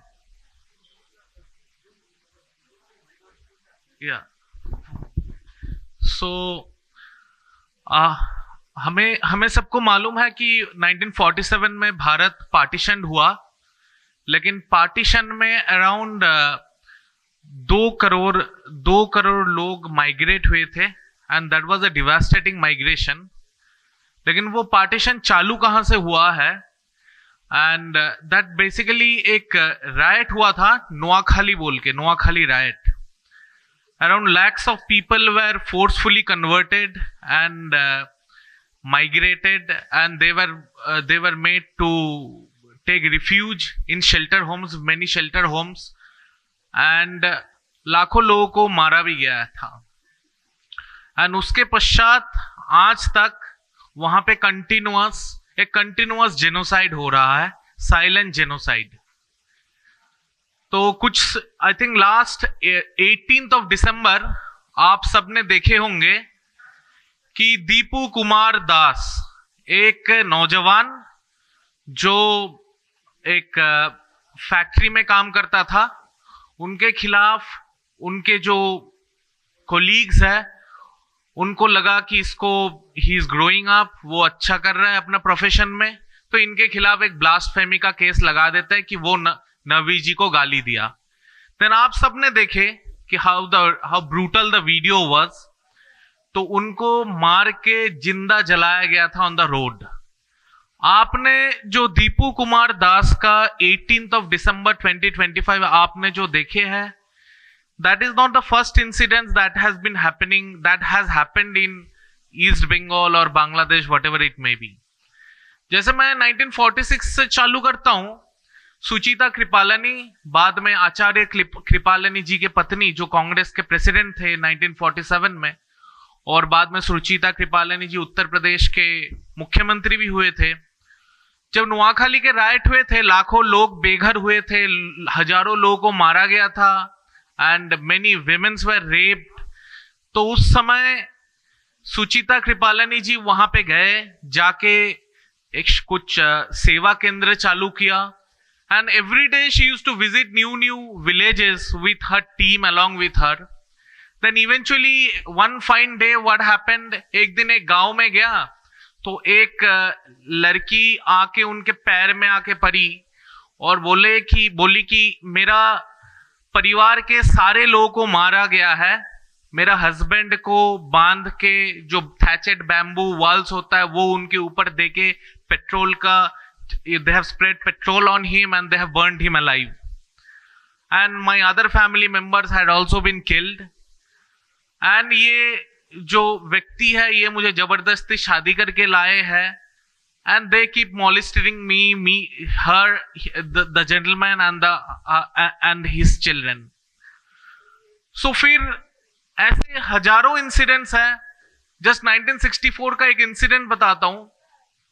around यहाँ पे कश्मीर में एक मॉस्क है, हजाराबाद मॉस्क, वहां पे नबी जी का केश वहां पे रखा जाता है। समहाउ नबी जी का जो केश है वहां पे they lost it, okay, and उसके कारण नबी जी का केश क्यों खोया गया है, उसके कारण लाखों हिंदुओं का घर जलाया गया है and millions of Hindus have migrated that point of time in 1964। 1971 जब वॉर ऑफ इंडिपेंडेंस हुआ, that one incident alone around 30 lakh people were killed, out of that 20 lakhs were Hindus. 3 lakh women were made pregnant by the Pakistani army and the Razakars over there. Out of the majority of them were Hindus. So this is the situation. हम यहाँ पे राम मंदिर बनाते हैं, राम मंदिर 500 साल बाद भगवान राम अपने घर में आए, अपने मंदिर पे आए, so we all celebrate that. But I just wanted to tell you that between 1990 to 1993, 3,500 Hindu temples were demolished by the Muslims. 3,500. So this is a continuous genocide, and there is a party named Awami League in which most of the Hindus are supporter of that party. Somehow 2001 में BNP party वहां पे आ गया, so Hindus had been supporting Awami League. So since BNP had come down to power and Hindus are mainly supporter of Awami League, one island district is there named Bhola. That only one district alone, around 2,000 women were raped. So and there had been, if you look into, there is a pattern of riot, and every time they make a emotion by creating some case of blasphemy. If you look into the 1946 Noakhali riot, वहां पे around एक अफवाह फैलाया गया था कि इस बार लक्ष्मी पूजा में जो वहां के जो हिंदू महासभा का प्रेसिडेंट था राजेंद्र लाल राय चौधरी, उनके घर में बकरा नहीं मुस्लिम को बलि दिया जाएगा. So they have spread such emotion among the villages. Those emotions were created and people came and started attacking the Hindu villages. Same as I said you about 1964, Hazrat Bal Mosque. 1990, they have spread a rumor that Babri Masjid has been demolished. More than 1,000 temples were demolished before जो भी यहाँ पे विभाजित ढांचा है उसको तोड़ा, उससे पहले तोड़ा गया था वहां पे. So last 15-17 years एक शिक्षक, हिंदू शिक्षक क्लासेस ले रहे हैं कोई स्टूडेंट्स का, वहां पे a student will be asking a teacher which is bigger, Islam or science. Okay, the teacher will be answering Islam is a religion and science is something else. Students उनका video record करते हैं, record करके then a police complaint is being launched and then few guys from the ruling party, they come and take away the teacher to prison. As a key incidents around 2021, 350 temples were demolished. वहां पे एक temple में in a temple Durga Thakur के पैर के नीचे कुरान शरीफ रखा गया है. वहां के लोकल ओसी आया, आके वीडियो खींचा, live video through Facebook, and then that was spread across. And then eventually emotion was created and 550 temples were demolished. And later people got to know through CCTV it came that a Muslim guy went and kept that Quran Sharif in front on the feet of Bhagavan Durga. So this is the way people are deliberately being harassed and they are being victimized for past 80 years.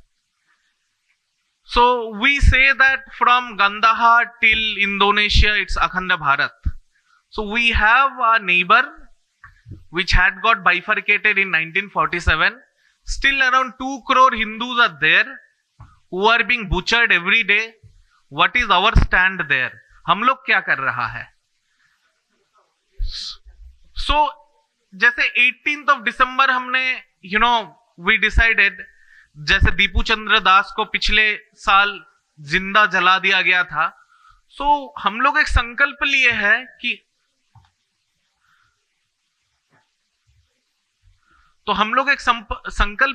लिया है कि every 18th of month, 18th March, 18th April, 18th May, we will do some event related to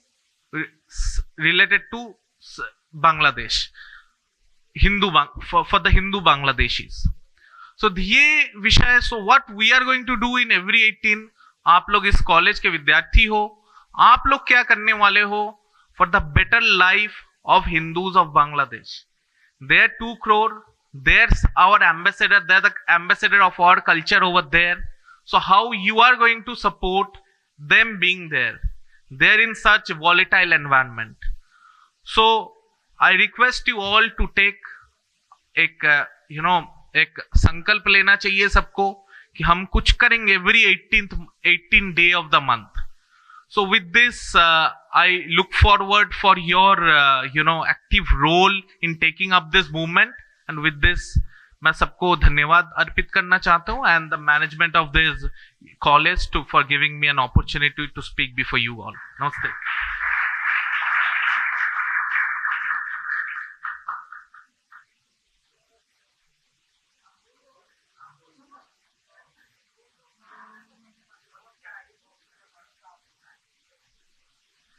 कृपया वंदे मातरम के लिए सभी अपने स्थान पर तिष्ठ होंगे. वंदे मातरम, वंदे मातरम, सुजलाम सुफलाम मलयज शीतलाम शस्य श्यामलाम मातरम, वंदे मातरम, शुभ्रज्योत्स्नां पुलकितयामिनी, पुण्यकुसुमिता द्रुमदलशोभिनी, सुहासिनी सुमधुरभाषिणी, सुखदां वरदां मातरं, वन्दे मातरम्. कोटि कोटि कंठ कलकल निनाद करले, कोटि कोटि भुजै धृत कर करवाले, अबला अनुमानद बोले, बहुबलधारिणी नमामि तारिणी, त्रिपुदलवारिणी मातरम्, वन्दे मातरम्. तुम्ही विद्या तुम्ही धर्म, तुम्ही रिधी तुम्ही मर्म, त्वं हि प्राणः शरीरे बाहुते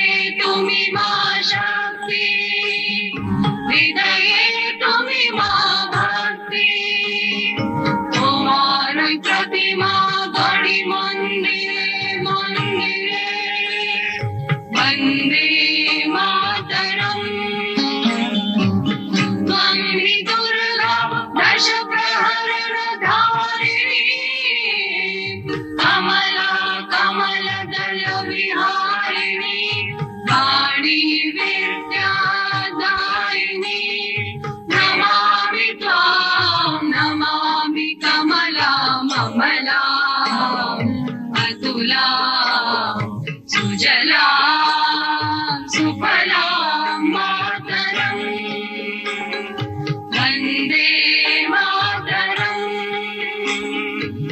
श्यामलां सरलां सुस्मितां भूषितां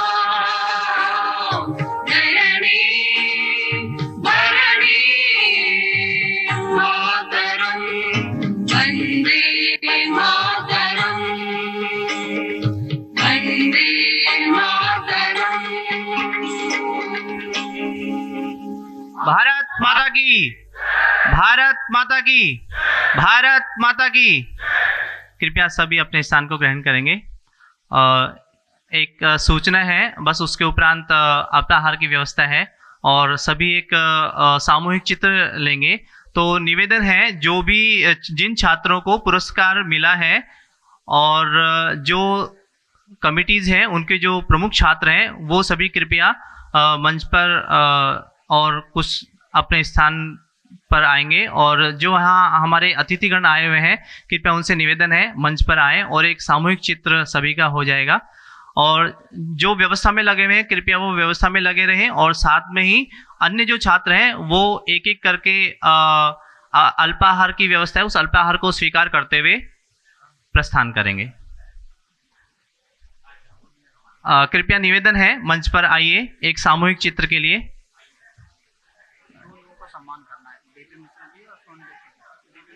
आप करवा दीजिए, आप करवा दीजिए, मुझे नाम बता दीजिए। डीपी मिश्र जी। किससे करवाना है? डीपी मिश्र जी, डीपी मिश्र जी और डीपी मिश्र जी और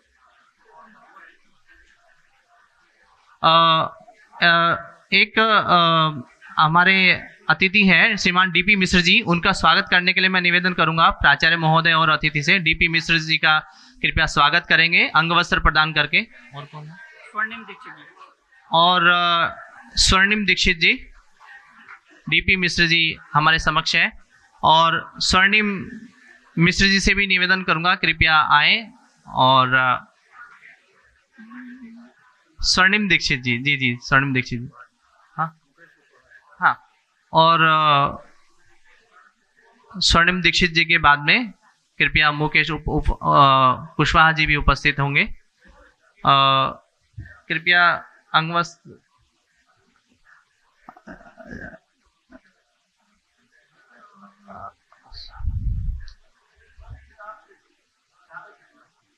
पुस्तक होगी ना बच्चे, पुस्तक है ना, पुस्तक श्रीमद् भगवद गीता की पुस्तक है ना, पुस्तक लेके आ जाइए, पुस्तक लेके आ जाइए श्रीमद् भगवद गीता की।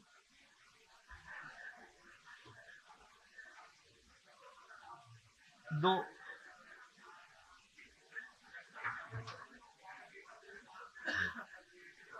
हाँ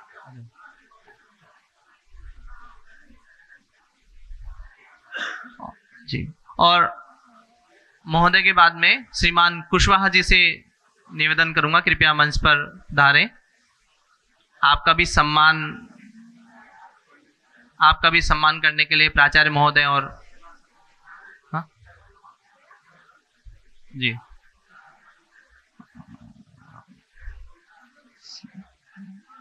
उपरांत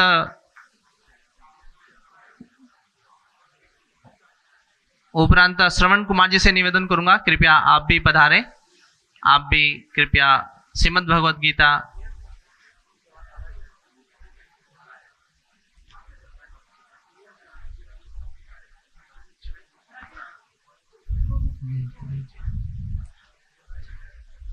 महोदय के बाद में मैं अभय कुमार जी से निवेदन करूंगा कृपया वो मंच पर पधारें और श्रीमद् भगवद गीता को ग्रहण करके हमें कृतार्थ करें। श्रीमान अभय कुमार जी।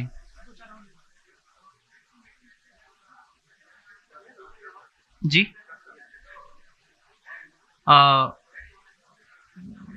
श्रीमान दशरथ जी से निवेदन करूंगा वो भी कृपया मंच पर पधारें।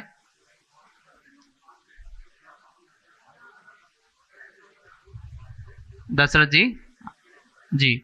और इनके उपरांत रिंकी गुप्ता जी से निवेदन करूंगा कृपया मंच पर पधारें। आपका भी हम श्रीमद् भगवद गीता देकर स्वागत करना चाहते हैं। श्रीमती रिंकी जी, श्रीमती रिंकी जी। श्रीमान अभिषेक गुप्ता जी, आपसे निवेदन। श्रीमान अभिषेक मंडल जी से निवेदन है, कृपया आप मंच पर पधारें।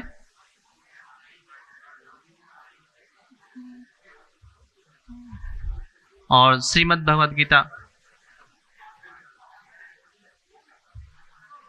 इसके पश्चात सरुण प्रकाश जी से निवेदन करूंगा कि कृपया आए मंच पर।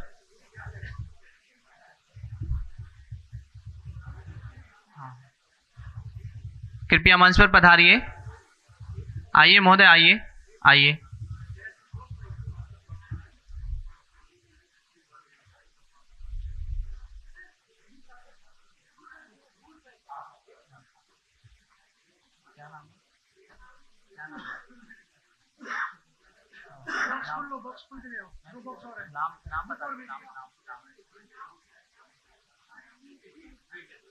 दिव्य जी, कृपया दिव्य जी से निवेदन है, आइए मंच पर। आप भी श्रीमद् भगवद गीता के माध्यम से आतिथ्य स्वीकार करें। जी जी। और हमारे इस कार्यक्रम के संयोजन में महत्वपूर्ण भूमिका अदा करने वाली श्रीमती गरिमा मैम और उदिता मैम, आप दोनों से भी निवेदन है, कृपया मंच पर पधारें। डॉक्टर उदिता मैम,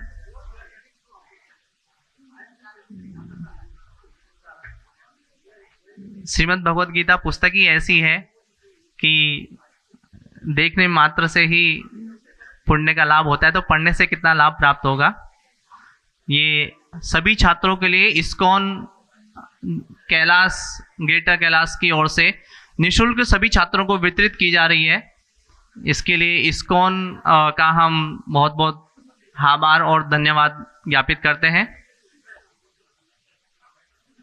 इस्कॉन के माध्यम से जो आज प्रसाद मिल रहा है उसमें भी ISKCON greater Kailash, east of Kailash के माध्यम से वो प्रसाद वितरण किया जा रहा है और महाविद्यालय के सहयोग से भी सभी छात्रों को प्रसाद वितरित किया जा रहा है। अब निवेदन है, कृपया मंच पर पधारें सामूहिक चित्र के लिए, कृपया आइए। जो बैठे हुए हैं कुणाल और महोदय, कृपया महोदय सभी पधारिए। आगंतुक अतिथिगण कृपया आइए। उदिता मैम कृपया आप भी आइए। महोदय श्रवण जी आप भी आइए। जो छात्र व्यवस्था में लगे हुए हैं उनके अतिरिक्त जो और छात्र यहाँ पर उपस्थित हैं वो भी कृपया मंच पर आकर सामूहिक चित्र में सम्मिलित हों।